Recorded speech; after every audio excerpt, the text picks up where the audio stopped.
All right, it's day 3, August 1st, 2021, and just a little progress video, show how things are coming. What you see here is I took a paint marker, went around the body, and just kind of highlighted any repairs that are needed right now, just to get an idea. So I started shopping around for body man. Not too bad.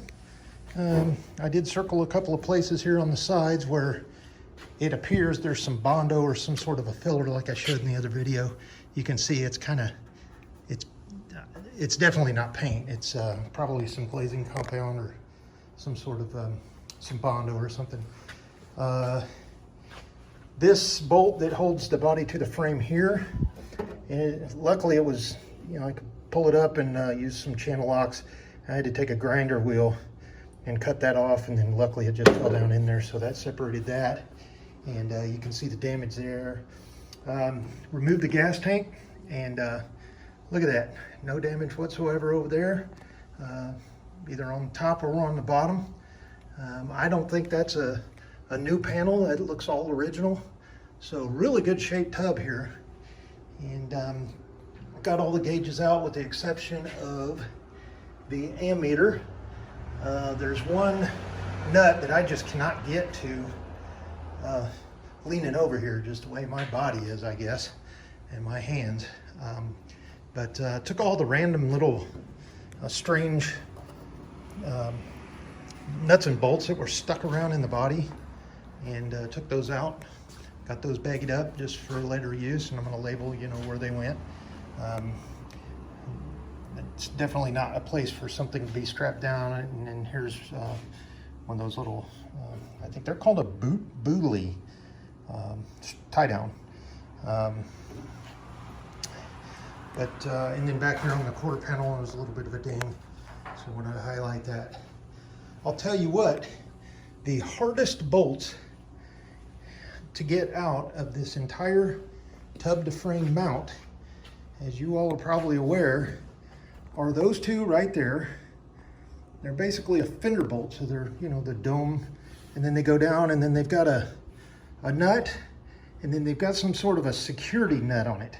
So the only way I could figure out how to get those off was to actually take my grinder and chop the head off. And didn't do too much damage here, a little bit more here, but actually it's smooth, and I can barely cut my finger or get my fingernail on there, so not too bad.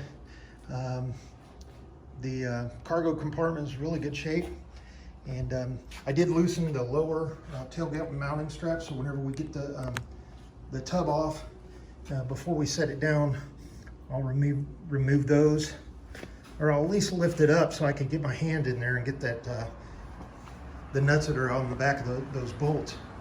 But the tub does lift up. I can't do it myself. Otherwise I'd show you, but had somebody come over and lift it up, and everything separated, all the wiring. The fuel tank is right over there, and then my drain, luckily there wasn't a whole lot of fuel in it, but this fuel tank strap is pretty darn new, so I think that's a fairly new or new replacement fuel tank. The inside is absolutely beautiful. It's just that nice metallic color. A couple of more paint markings, and then I went ahead and marked these just in case. We're going to still research and see if those are going to affect the value of the vehicle. I doubt they do. And I was able to get this hinge off. I was able to reach up behind the hood there, and you have about a gap about that much to get a wrench in, and then you can kind of get the wrench in there, slot it, and then take your impact wrench. I use just a rigid impact gun, and just very slowly back it out. And it came right off. We did have a dilemma. One of the questions that's not really answered anywhere in the technical manual or anything else, but this is a column shift, and as you see, the shifter where it would go here is oval. Now there is a kind of a gusset, and then it's got that whelp, that felt whelp weather seal that would go around it. I took that plate off, and I also took off the cover to the master cylinder.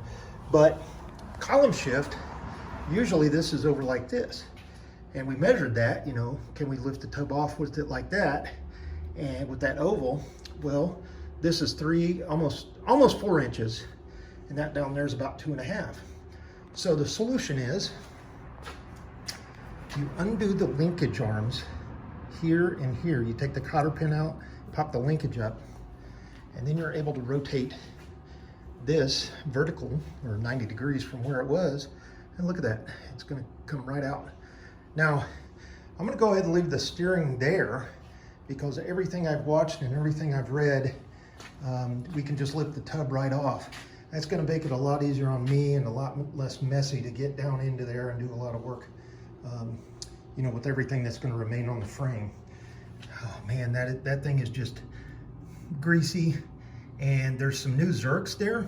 So obviously somebody put those in so they could keep that stuff lubed up down there. The horn wire, amazingly, you can almost barely, let me get my camera down in there a little better. But you can see how it's all frayed? That was hitting right here on the frame. And you can tell on the other side, I can feel it with my fingers, so that was just shorting out. And I think we're gonna figure out a different way to route that wire. Probably put some sort of a strap here maybe, I don't know. That screw didn't have anything, it wasn't holding anything on.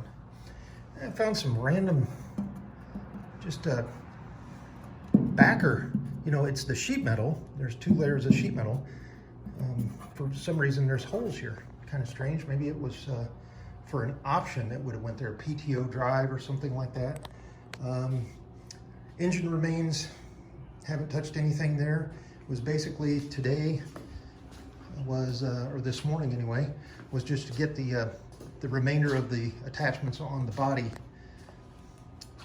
the tub, away from the frame. I went ahead and took off the cover for the transmission there. This is loose, I'll just spin that right off. This one probably ain't gonna need to come off. I don't wanna ruin that, so leave that where it is. As you know, you get a hold of those with some channel locks or vice grips, they have a tendency to just crumble in your hand. You can see a wire there, that's just the rear lighting. Once we lift the body off, we'll be able to do that. I went ahead and snipped the wiring harness because it has been converted to 12 volt, and the wiring actually on this side was so spliced together, I don't even think there was a full length of wire other than the rear lights, the yellow and the brown there, as you can see. But that stuff that's all taped up, that was just a hodgepodge of wiring. That's just waiting for a fire, being so close to the fuel line and the fuel pump and everything that's hot and fuely over here. So we're gonna be on the safe side and do that. You know, it was kind of funny in the video I posted earlier, the one previous, it was, you know, talking about the cigarette lighter that we discovered that was mounted right there in that hole, and got to talking and laughing about it. You know, I can't believe that, you know, the safety back in the day wasn't what it was today. You know, here you're sitting, literally sitting on your fuel tank, okay? You've got a cigarette lighter. And then the other thing that's, you know, I understand that it's still that way today, but there's a lot more insulation and a lot more technical, you know, protections. But you have your carburetor, your fuel delivery, your fuel pump and everything right next to everything that's hot on this side of the engine. Your exhaust manifold, your intake, and then your exhaust manifold and your exhaust pipe. Everything that could blow up or catch on a fire is right there. And it's right where you're gonna be sitting. And if it doesn't do the trick, well, hell, pull out the cigarette lighter. So anyway, we're getting there. I'm gonna go ahead and finish up labeling. I've got some random stuff over here I still need to baggy up. And my workbench table is getting a little full here, so I want to go ahead and get that stuff bagged up. Some of this stuff, I know what it is. I just now took it off probably 2 minutes before I started this video. And then I showed you you know, where that hood hinge had broken, and I showed you how over there, you know, got it off, and here's the pin for it.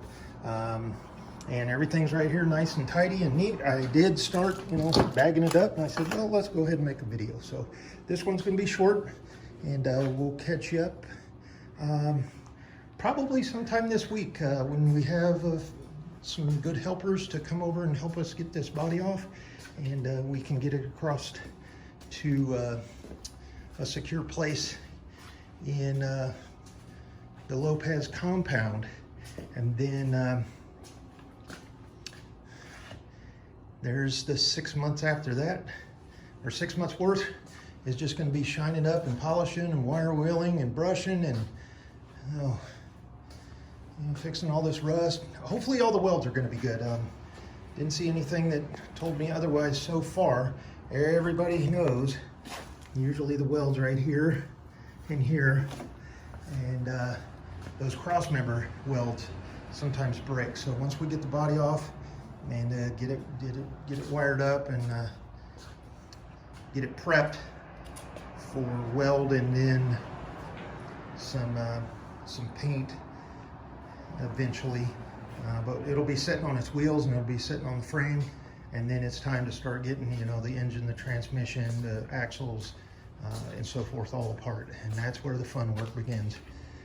Again, still hesitant about what's inside that little box. On the outside it looks great. It's just, you never know, it might be a Pandora's box in there. It did turn over, it will spin. We didn't fire it up, and it's got some oil in it, pretty nasty black stuff, but it does have some oil. What hasn't leaked out of the remainder of the gasket there, but you know, a lot of the stuff that's underneath here is just me knocking it away as I was disassembling the nuts and bolts that hold the body on. So it's not dripping too bad. The worst thing, as everybody knows, is when you take the fuel line off. I did scoot that carburetor out of the way, safety first, but when you take the fuel line off and you drain it, you know, the fuel tank, it's kind of cool. Has that one little, you know, your drain line fitting there, or excuse me, your fuel line fitting, but then you also have a separate drain, and somebody actually went in there and put some Teflon tape around it for us. So that came off really easy, and then there was only about, I would say, 3 quarts, maybe 4, of fuel that drained out, and there might be just a little bit of vapors, you know, just a handful of gas that's still in there, and that'll evaporate out as we leave it out in the sun here. It's supposed to be in the 90s this week, so get rid of that, and then put the cap on, make sure it doesn't rust out on us, and we'll go from there. So CJ2A project is coming along nicely, and I wish everyone a happy Sunday. Take care, folks.